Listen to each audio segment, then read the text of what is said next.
So it is HOKA Speedgoat Day, always an exciting day at the channel, and I've got a lot of history with the Speedgoat franchise, going all the way back to the original slightly unstable trail running shoe, and then the much improved Speedgoat 2. Definitely a more enjoyable shoe to run in, although there was a few durability issues with early models, as you can see at the flex point of the upper. Then HOKA updated again to one of my favourite trail running shoes of all time, the brilliant Speedgoat 3. Loved running in this shoe. I run thousands and thousands of training miles and race miles, including the 104 miles and the 10,000 meters of elevation at UTMB in 2018. And that was in this exact pair, and they're still going strong now. They then updated to the Speedgoat 4. Wasn't a big fan of that shoe. I found it didn't quite work for my foot shape. I found it really hard to lock down around my midfoot, to the point where I just gave it away to a good friend and a follower of the channel, and they actually loved that shoe. Then we got a switch up again from HOKA to the Speedgoat 5. I think this was an improvement on the 4 for me. It did fit a bit better, although over time this upper did seem to stretch, and I now have to pull those laces down super tight to get a lockdown around my midfoot. I'm happy to say we have just gone through another update. So HOKA have just released the Speedgoat 6, and in today's video I'm going to give you the lowdown on this very popular HOKA trail running shoe, and then I'm going to be lacing them up and taking them out for their first run.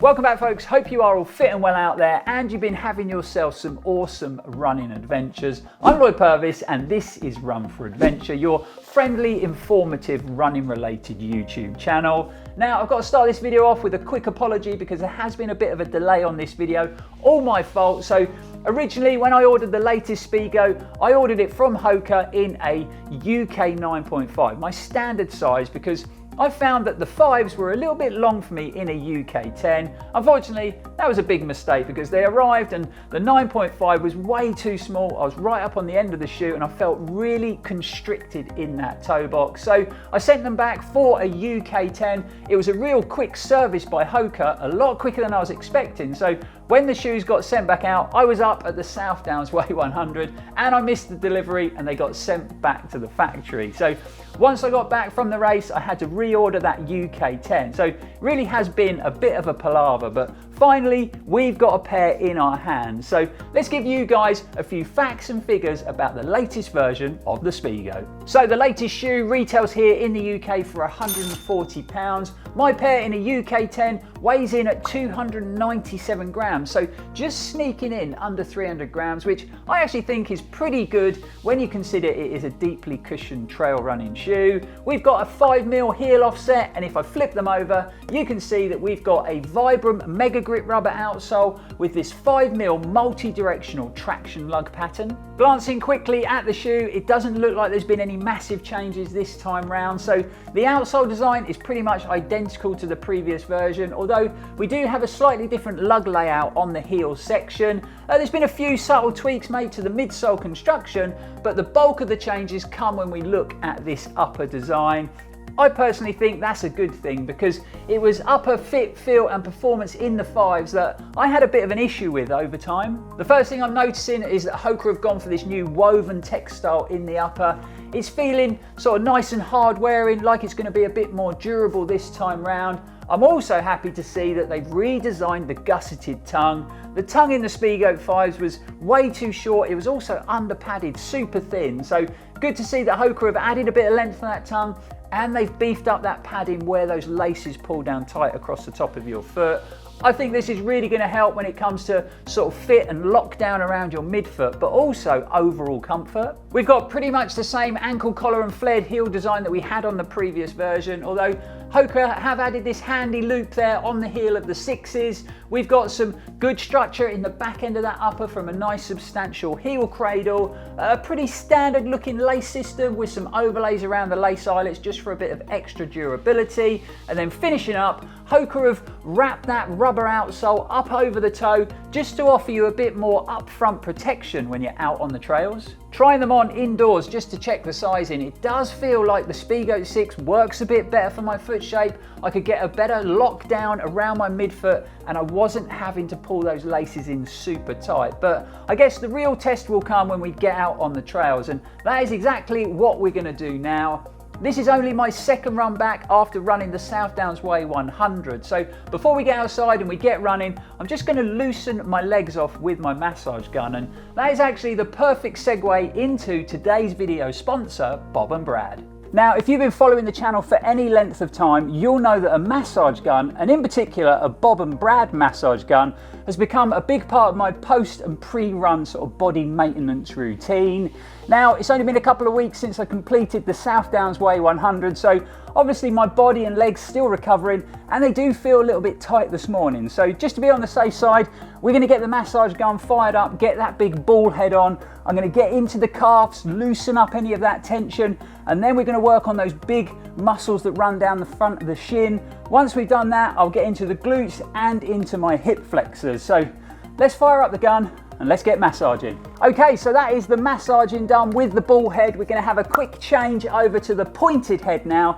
This is an attachment that I use a lot, so it's perfect for getting into all those sort of nooks and crannies and those channels in the lower leg, and they're areas that I really suffer with. So like I said, this pointed head gets a lot of use here for sure. But if you are looking for a massage gun for your post or pre-run body maintenance routine, I would definitely recommend checking out Bob and Brad. They got some real quality guns at affordable prices, all the way from their compact but powerful mini massage gun up to their all singing, all dancing pro gun. So what I've done is I've left a link in the description for Bob and Brad. Like I say, they've got a massage gun to suit everybody's needs and everybody's budgets. I've got to say a big thanks to Bob and Brad for sponsoring this video. It really is a big help to the channel. So let's get massaging, let's get those legs loose, and we'll see you guys out on the trails.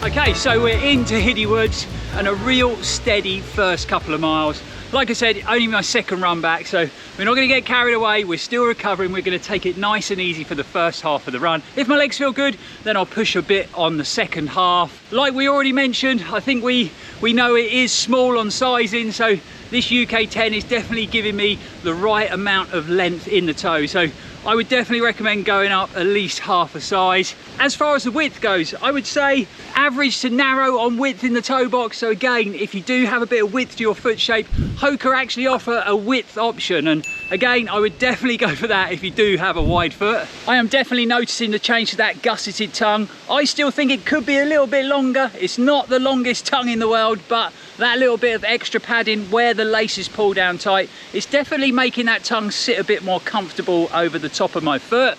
So yeah, so first impressions are, it's fitting my foot shape well, good lockdown, good hold in the heel. Like I said, it definitely sizes small, and it's not the widest toe box in the world, but we're gonna hopefully achieve 7 to 8 miles today if the legs feel up to it. Like I said, we're taking it easy, but hopefully we'll hit that 8-mile target, which is always a good sort of amount of distance to achieve in a brand new running shoe straight out of the box.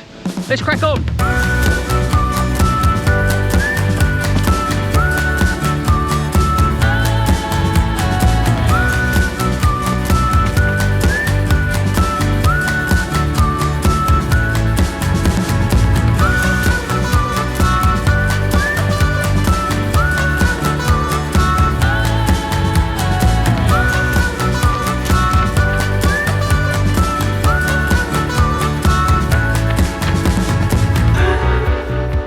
I don't know what it's been like recently for you guys, but I think we got a high pollen count in Cornwall at the moment, and hay fever is running wild, which isn't great, because if you've been following the videos, you know I fell over at the South Downs Way 100 and I got really sore ribs, and I just sneezed a couple of times back there and it was so painful.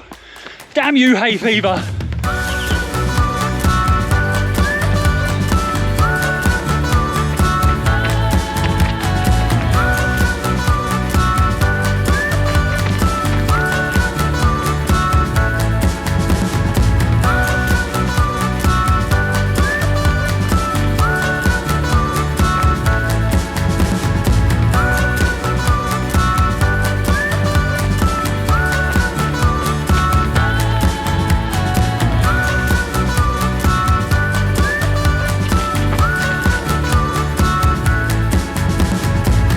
Okie dokie, yep.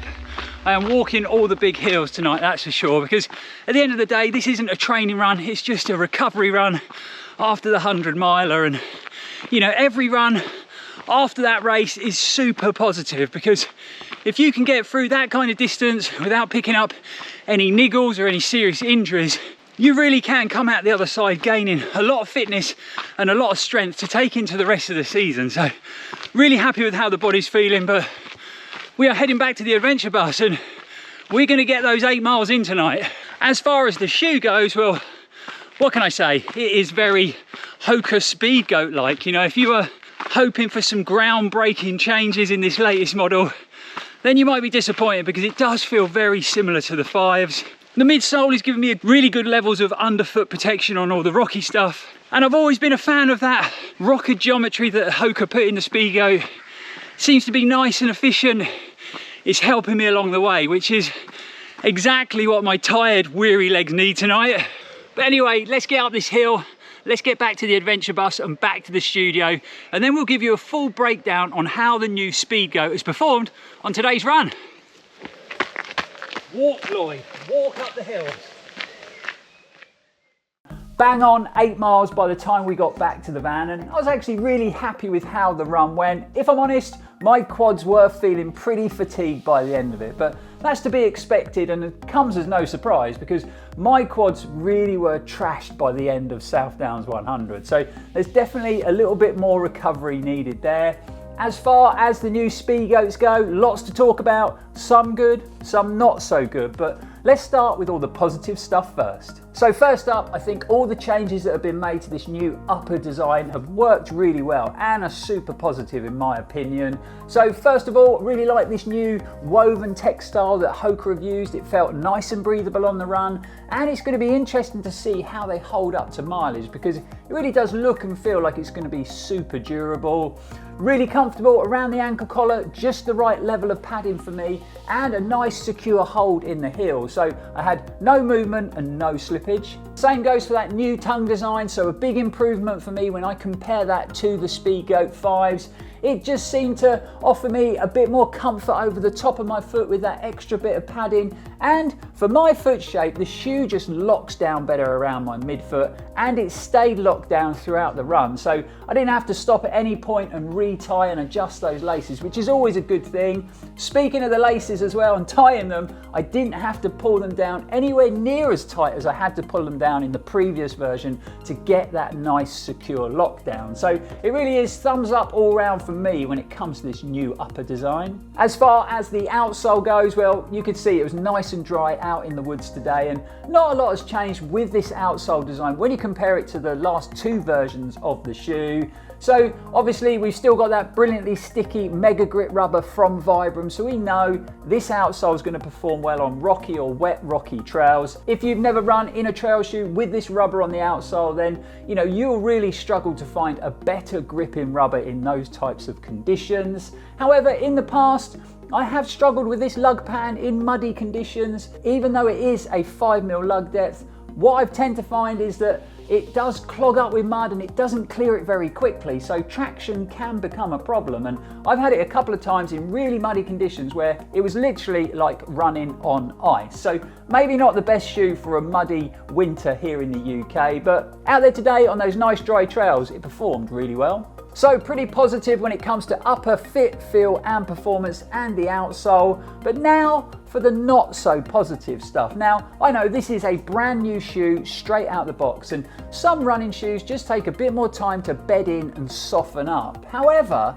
this midsole foam did feel quite firm out there today, you know. A lot of the run was on sort of dry, compacted trails, the normal type of underfoot conditions that the Speedgoat loves, and you bounce along quite happily, but that wasn't really the case today, and it felt like the latest version had lost a bit of that sort of pop and spring that we've become used to from the Speedgoat. It also felt overly stiff in that midsole. Now, I realise this is a deeply cushioned trail running shoe that runs off a pretty wide platform, so you know it's not going to be the most flexible running shoe in the world, but it really is super stiff, and it's actually quite hard to flex the shoe at the midsole at all. Now, like I've just said, it might just be a case of it needs a bit more bedding in, and it's going to soften up as I put more miles into the shoe. And hopefully that midsole will get more flexible and that foam will get softer. But I've got to be honest, I was a little bit disappointed with the level of cushioning, or should I say the lack of cushioning, that I got on today's run. So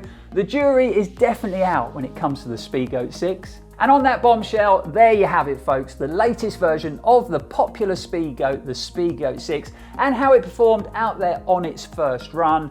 Obviously, these are just my initial views after that 8-mile run, and we'll be back on the channel with a full in-depth review once I've got around sort of 50 miles in the shoe, because you know, you've got to give the shoe a chance, you've got to give it a chance to bed in and soften up over time, and then we'll get a real understanding of how it's going to perform.